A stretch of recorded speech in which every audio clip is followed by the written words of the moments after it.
Il faut qu'on parle des cas pratiques. Mais genre, sérieusement, il faut qu'on parle des cas pratiques. Bonjour à toutes, bonjour à tous, bienvenue dans Little Tam Tam, la partie solo du podcast où pendant 5 minutes on fait le tour d'un sujet 100% concret, 0% bullshit. Il y a une semaine, Yacine nous parlait des différentes manières d'évaluer les développeuses et les développeurs. Moi, je voulais vous parler d'un mode d'évaluation de plus en plus populaire, souvent décrié, jamais identique d'une boîte à l'autre, le cas pratique. On l'appelle parfois le business case, notamment dans la Startup Nation.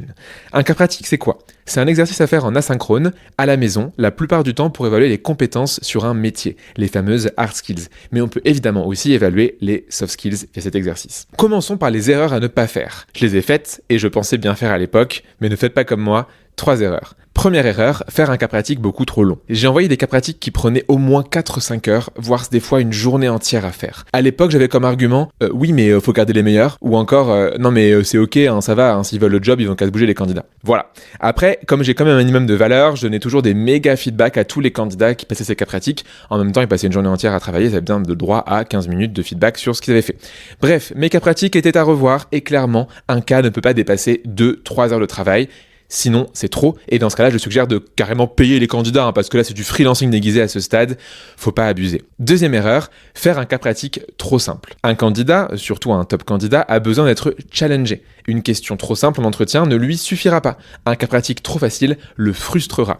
Au pire des cas, il ne le fera pas, et dans le meilleur des cas, il le fera à l'arrache, car il ne sera pas stimulé. Et toi, côté entreprise, tu penseras que mauvais résultat de cas pratique, ça veut donc dire mauvais candidat, alors que c'est juste un cas pratique trop simple, qui ne l'a pas challengé et donc qui ne s'est pas donné à fond. On doit trouver le juste milieu entre impossible à faire et entre niveau CE2. Et ça dépend de ta boîte et évidemment du job.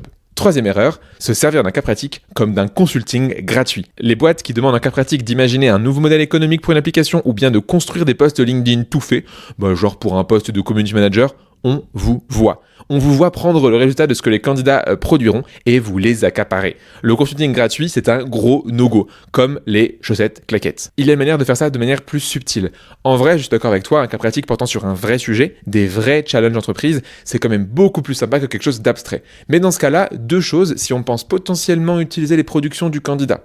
Numéro 1, lui expliquer en amont que ça peut lui arriver, car on lui demande de travailler sur une vraie problématique. En plus, ça répond au point précédent, ça rend le truc super challengeant.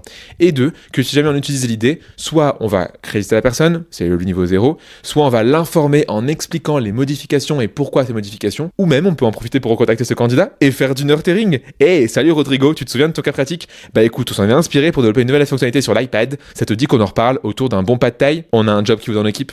3 conseils maintenant pour un cas pratique du coup vraiment efficace. Numéro 1, on fait un cas pratique concret. Aujourd'hui, j'étais en immersion chez Havas avant de les former en avril et ils ont fait un truc super malin que je recommande à chaque fois, de faire un vrai cas pratique, pas un cas d'école. Je m'explique. Un cas d'école va être très théorique, abstrait, peu intéressant, un peu comme les cas pratiques que j'avais quand j'étais en L1 de droit.